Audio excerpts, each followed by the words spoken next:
Hey, Lori! No, maybe you shouldn't tell Lori. Can I ask you something?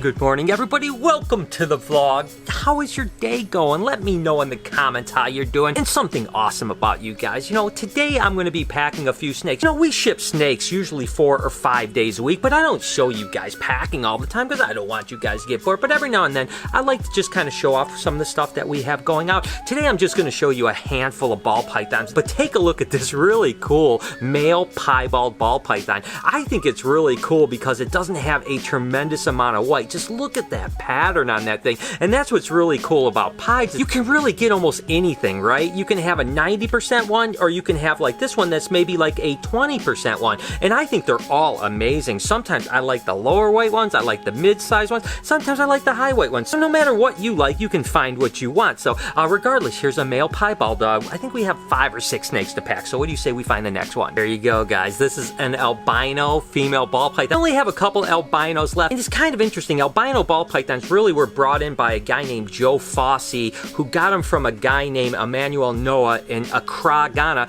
And then ultimately they went to Bob Clark, who was the person that proved out the very first albino ball pythons. And then a guy named Jamie Quick got some. And I won't tell you the whole story. The point is that I love the fact that there's a history behind these things. And as a matter of fact, I'm doing a series on my other channel that's going to be called Legends of Reptiles. I think I've mentioned this before. And it's actually going to tell stories like this. So for those of you that are kind of reptile enthusiasts, but you don't know the history behind an albino ball python, well, in this series that's going to be every single week for hopefully indefinitely, we're going to share stories like that and tell you kind of the history of these animals as well as the amazing people that actually pioneered the reptile hobby. So anyways, an albino ball python. And I guess since I'm giving you guys a little history lesson here, this is a Woma ball python, which is a codominant mutation, but the super form is really a whitish animal that's lethal. So in actuality, there's no super, but it is still codominant. And Kevin McCurley over at New England Reptile Distributors, or NERD, is the one that reproduced this one. I believe it was in a co-op with Lindy from Freedom Breeder, but I'm not 100% sure about that. The fact is this came around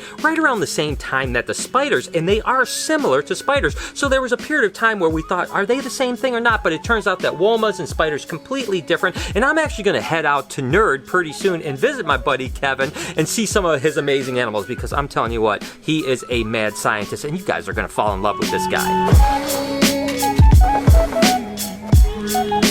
And here's a little axanthic ball python, but this one is actually produced from the VPI strain, or Vita Precocia International. There's actually 3 really kind of known axanthic animals. There's the VPI, there's the Sutherland, and then there was one that was called the Jolliffe that wasn't quite as like striking, that silver and black, but it was still definitely a recessive mutation. The interesting thing is the 3 mutations from the VPI, Sutherlands, and Jolliffe are all incompatible. So if you bred a Sutherland with a VPI that looks almost exactly identical, you would produce normal animals that were double recessive for both of the axanthics. So you never really want to do that because you want to make sure that your lines are pure. And the VPI is kind of known as the best of that line. The truth is the Sutherlands look almost exactly the same, but for whatever reason, the VPIs kind of got anointed. By the way, Dave and Tracy Barker from VPI, they're some of the people I'd like to have on the Legends of Reptiles because they really have been a huge part of this hobby. So I'll reach out to them and see if I can have them on that series. And here's a super pastel. So again, this is the super version of the codominant pastel, and Kev McCurley, once again from NERD, was the guy that pioneered the pastel ball pythons. As a matter of fact, I bought one of his first females he ever sold pastel ball python wise, and I think I paid $15,000 for that female ball python, but it was such an amazing animal. It was so great to be in on the early part of that project, and he was the one that eventually proved that there was a super pastel. So what's neat is that if you breed this animal a male super pastel, every single baby that gets produced is going to be pastel and whatever else is in the genetics, which makes it a huge advantage because if you just breed a pastel, only 50% on average are. So the supers really increase your odds. And doggy, the last one I'm packing today is just a gorgeous animal, and this is one I'm definitely bummed out because I wanted to kind of raise this one up, but it's a beautiful animal. Take a look at this. This is a male vanilla cream. Now the vanilla cream is a vanilla and a fire, and it's a lilac. And there's a guy named Chris McQuaid down in Florida that actually produced the first vanillas and then bred them to fires, thinking thinking that they might both be fires to produce a black-eyed Lucy, and he produced the vanilla creams, which was just as exciting, maybe even more exciting in some ways, and then all these years later, people are still producing them, so this is amazing. And of course, the vanilla screams are this plus Pastel, but man, this is such a gorgeous snake. And that concludes our packing and slight history lesson. I hope you guys enjoyed it. Eric, what's going on? What's up, man? So you said you had a keeper. Is it a gecko that you were Yeah, oh yeah, it's a leopard gecko. It's a beaut. It's a beauty. Let's a take a look. Oh, it's got a name. Gotta include Mary. Just to be, you know, sure. Just you say, what I already is it? got the approval. Is a Raptor, white and yellow. Hey, Lori. No, maybe you shouldn't tell Lori. I mean, Can I ask you something? Eric brought this up to my attention. Look at how beautiful this gecko is right here. And he was just saying that he thought that maybe this would be a good keeper. Ironically, yesterday I was looking through our geckos and I was freaking out because there's so many, and I was like, Laura, I gotta start marking a bunch of these keepers. What do you think? You're mistaken. It was he wanted to keep it, not keeper for you. That was for you? Did you see the note? Well, I thought that maybe Eric was on my team. No, he's Team Eric, but his Team Eric is kind of like your Team Brian. But I told him I'm cutting him off, so this one's going on the site today too. That'll be the deal of the day. Oh, someone brought this up. Someone brought this up, actually. I think on our website we have like Brian's picks, you know, things that I'm like, oh, we should put that up. And there's nothing there. Yeah. All my picks got marked key. Someone brought it up, though, that we should do like some crew stuff, like Jessica's pick or Eric's pick. So maybe this can go on the site as Eric's pick. What do you think? I'm okay with that, but he was picking it for himself. Hey, I got empty totes at home. I gotta fill them up.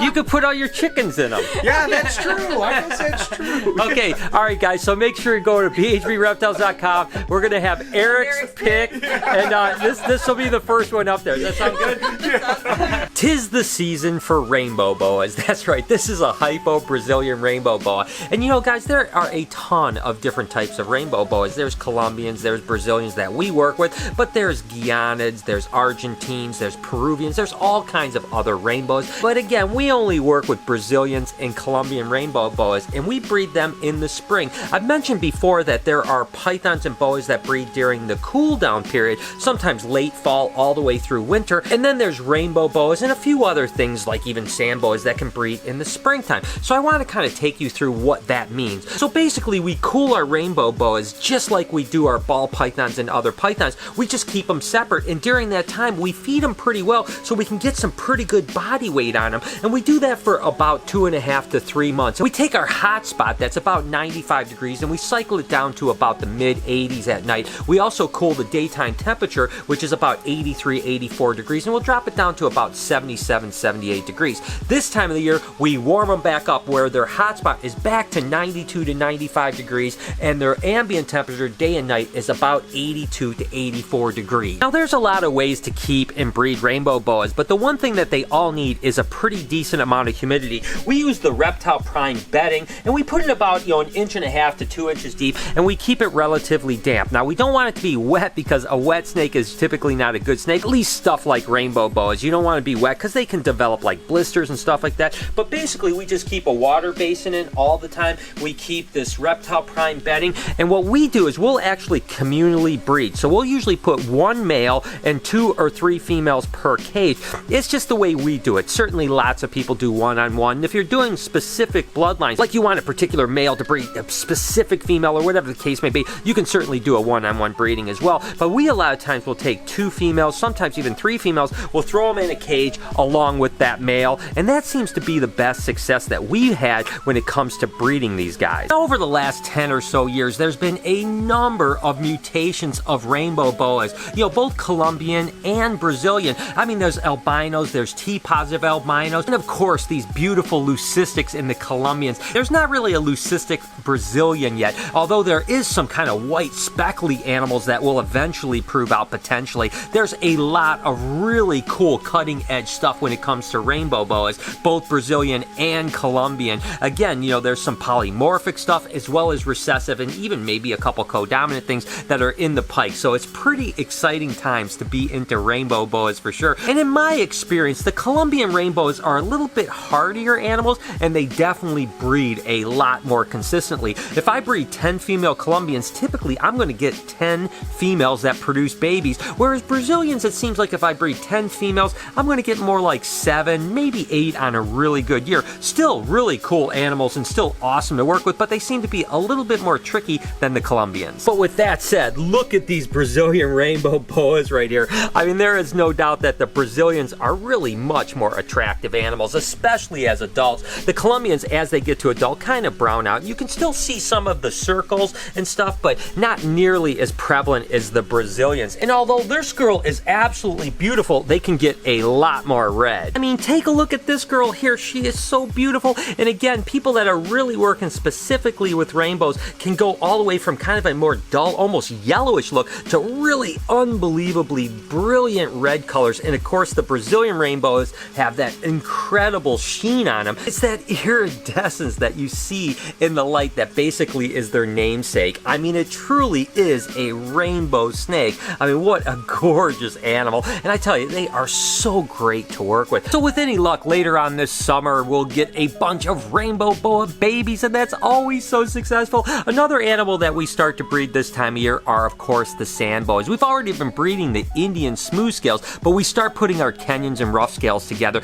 We have a few females that were kind of off season, and I've talked about the fact that sand boas can be kind of atypical breeders, and you can kind of breed them almost any time of the year, but we have our best success actually when we start breeding right around this time of year. So we do the exact same cycle that we did with the rainbow boas, but we do it with the sand boas. We're going to just really increase the food to the females so they have plenty of calories. Remember, I've said this before, calories in, production out, within reason. You don't want to overfeed your animals, but we want to get them nice and beefy, and then we put males in, and again, hopefully we'll have a bunch of sand boas later this year. Our group is looking really good, so I think it's going to be one of our better production years in the last probably 5 or 6 years. And with that said, I'm going to go ahead and end the vlog here and wish you guys an amazing night, evening, or whenever you happen to be watching it. Thank you guys for all your support. You guys mean the world to me. I love you. Seriously, your guys' support is amazing. You have no idea. You have changed my life, and I cannot thank you guys enough for it. Can you do me a couple favors just before we get out of here? Smash that like button as always, and turn those post notifications on,